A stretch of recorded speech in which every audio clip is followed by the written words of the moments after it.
Welcome to Sports Talk Around the Clock. I'm your host, Danny Drouin. We're here again today with Lane Freeborn and Gabe Sachetta. We're going to start off by commenting, first of all, on Gabe's attire. I'm sorry if your eyes are hurting at home, and if you are colorblind, you are no longer colorblind because of Gabe's wardrobe. Another thing we'd like to comment on is Gabe's utterly terrifying pick of the St. Louis Cardinals beating the San Francisco Giants. Ended up losing 9-0 in that game. I don't remember saying that, actually. Thank you, Gabe, for the awesome picks. All right, we'll start off by talking about Lance Armstrong. He is going through allegations of steroid use while he was in competing in the Olympics, Tour de France, cycling events. And not only is he being accused of that, it's true. Nike has dropped their sponsorship with him. Oakley has dropped their sponsorship with him, 24-Hour Fitness, and then a handful of others. What do you guys, we'll start with Lane first. What do you think about the punishments that are being given to Lance Armstrong? Should he be stripped of his Tour de France victories? How do you feel? I mean, anytime you get dropped by Nike, you're guilty. That's kind of how it's worked. I mean, you've seen with their famous athletes, they will stick behind their famous athletes just pretty much through anything unless they are for sure guilty. And the fact that he is guilty, I definitely think that he should be stripped of his Tour de France just because, I mean, that means he was obviously, blood doping and cheating, while he was doing that. And that's, people might not think that that's very big in that sport, but it is, because that's endurance, stamina, and that's, that can help you a lot. So he definitely deserves to be stripped. Yeah. Gabe, how do you feel about the matter? I still appreciate and like Lance Armstrong as it is. He's a tremendous athlete to even win all those back-to-back-to-back. And you don't know how many of those other guys are blood doping and stuff, So, that's a great feat. Yes, he should be stripped of his medals. He did cheat. But he's a great athlete. He overcame cancer, which is a miracle in itself alone. But, he did cheat. And, we got to catch him on it. So, he's going to lose sponsors. That's just how it is. If you do anything wrong, you're going to lose sponsors. And, but, for the most part, I'm a Lance Armstrong fan. So I don't hate you, Lance. Well, good to know Gabe doesn't hate you. That close-up. You're one true friend. That close-up on your shirt is something else. It is vicious. Ndamukong Suh, he had a big hit on Jay Cutler, injuring Jay Cutler's ribs. In their game, I believe that was Monday night. And then a couple of Bears teammates ended up tweeting about it after the game, talking about how it was a dirty hit, how a young player like Suh needs to learn how to have success in the league. In my opinion, I don't believe it was a dirty hit, but we'll ask Lane, was it unfair? This is a 300-pound behemoth, and this is a little 200-pound Jay Cutler. This is what's going to happen. I mean, he is a physical, violent player, the most violent player in the NFL. It wasn't a dirty hit. It was a hit on the quarterback. It's not like he's stomping his brains out like last season. It's a hit on the quarterback, and I don't think I don't think. And that's half the reason why they think it's a dirty hit is because of his history. They're like, so anything he does is just going to be blown out of proportion. And the other thing is, the advice came from Brandon Marshall. Brandon Marshall? I don't know if a lot of people know about Brandon Marshall, but he's been in trouble with the law a few times for domestic abuse. His first couple of years in the league, I think he had a drug assault charge. Yeah, an assault charge. So a young player having success in the league, he might want to take his own advice. That's the other thing I didn't understand about this. Brandon Marshall, why are you the one trying to give Ndamukong Suh, the advice when you couldn't handle yourself? In my opinion, players should just stick to battling each other on the field and not getting on social networks trying to give each other advice when the advice really probably isn't out of a wholehearted effort to better Ndamukong Suh as a football player. It is to try to, take a shot at him, to make Ndamukong Suh angry. And I really think Ndamukong Suh should just keep playing the way he's playing because his vicious mentality and the way he attacks quarterbacks are the reason that he has his persona, the reason that's who he is, and another reason why he's one of the best defensive linemen in the league.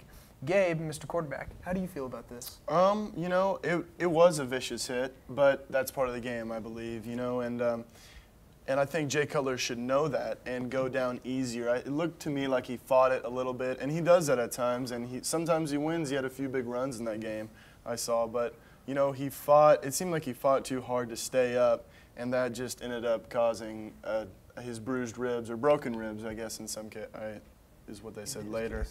But he shouldn't have fought it. Ndamukong Suh's a big guy, and he's going to play viciously, so that's just part of the game, and that's how I see it. You have to come to expect that when you're playing in the National Football League. Who is more under pressure for their quarterback position, Tony Romo or Cam Newton? Panthers, I believe they're 1-5. Coming out much more, especially after having the season that Cam did last season, coming out with a lot of big expectations. And then Tony Romo is Tony Romo. I mean, if you're a Cowboys fan, you love him or you hate him, and I'm pretty sure you hate him. How do you, Lane, how do you feel about their quarterback position? Cam Newton's in a little different situation. I feel like his team all around is not one of the best teams in the league. They're he had a great season last week, and I think that's just because people didn't know how to game plan. Last year, great season last year, and I think that's because they didn't know how to game plan for him, and they had no strategy to stop him. Well, they do a little bit this year, so they're kind of shutting him down, and so his team's not having as much success. And they didn't really have that much success last year as well either. They didn't make the playoffs or anything. So, he's not doing the same things he does, but he's not playing as bad as Tony Romo, and that's I don't know why. I know a few Cowboys fans, and they're just all on Tony Romo. Like, he threw 5 interceptions in one game, and they're just like, oh, well, a couple of them, those weren't his fault, and another one was because the wide receiver didn't catch. Like, no, anytime your quarterback throws 5 interceptions, they're on him. Like, he is the majority of it. He's a lot more pressure because the Cowboys are a very good team. They have a lot of weapons, and yet they're still not producing playoff appearances or playoff wins. And that's something that every year people are like, oh, this is the year the Cowboys are going to do it, because they do have the talent in most years. But I think Tony Romo is the guy who is really on the hot seat right now. Yeah, and I think that coming straight out of college, it's hard to say that first year Cam Newton's immediate success doesn't have something to do with, all right, defenses aren't used to seeing. They're used to seeing the pro-style offense because they're playing in the NFL. They're not used to seeing a lot of that zone read, some more of the not as much play action, a lot more quarterback keepers. The quarterback going and making plays with his legs. And I think once defenses have watched enough film and realize that if they're running zone read, Cam Newton 90% of the time is going to keep that football and try to make a play. They're going to go key and they're going to lock on to him, and you have to be able to expect that and be able to overcome. So for Cam Newton, it's unfortunate, but you have to find a way around it. Either make plays with your arm or keep doing what you're doing effectively. Right. As far as Tony Romo's picks, man, there's not a whole lot you can say about that.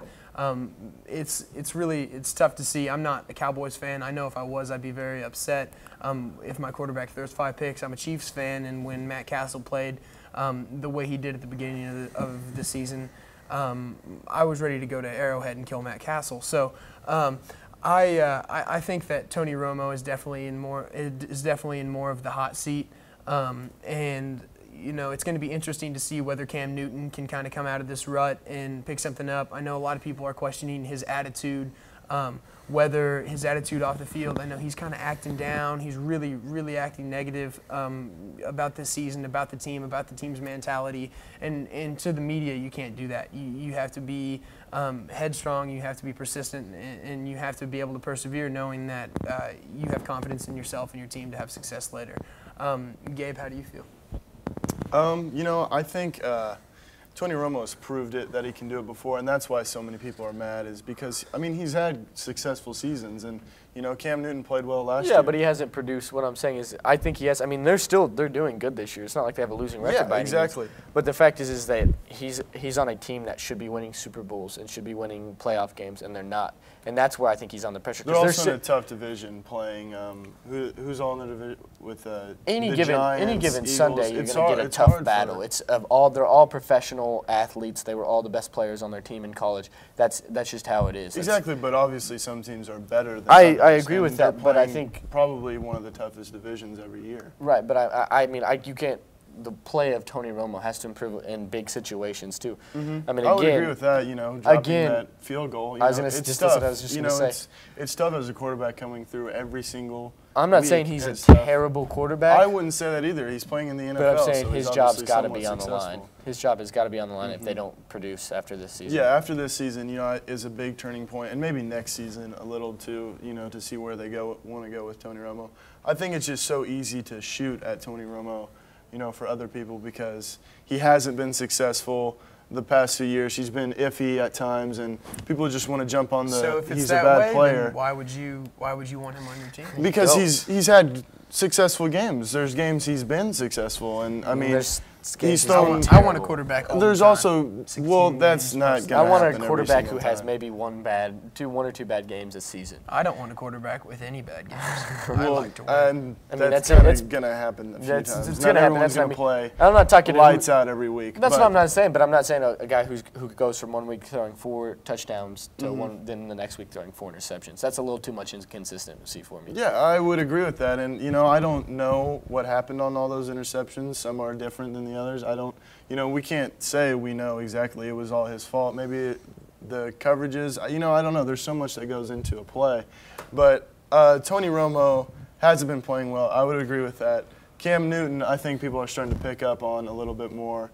And he had a great season last season, but going forth on that, he's got to build on it and maybe become more of a passer, and that running isn't always going to work. And I mean, you saw it with Michael Vick. He hasn't been as successful as he used to be, as when he first came in, and then people started game planning and started. And I mean, again, him out. Even when he first came back, they still weren't ready for that. It took him a while to game Exactly. plan for that athleticism. Exactly. He They had that weren't one ready game for where it. he Against had the 6 Redskins, touchdowns. yeah. He had 4 exactly. touchdowns, Now 2 he's rushing. slowed down a lot, and that's just how it's going to be. I see. Right. They'll always have that ability to run, which is going to be a weapon, but teams keying on it and design runs for the quarterback will be less and less. They'll be shut down a little more, I Right. believe. So I'd say Tony Romo is also on the hot seat, and maybe Cam Newton if he doesn't produce as a quarterback should, and as in his passing ability. Right. If he doesn't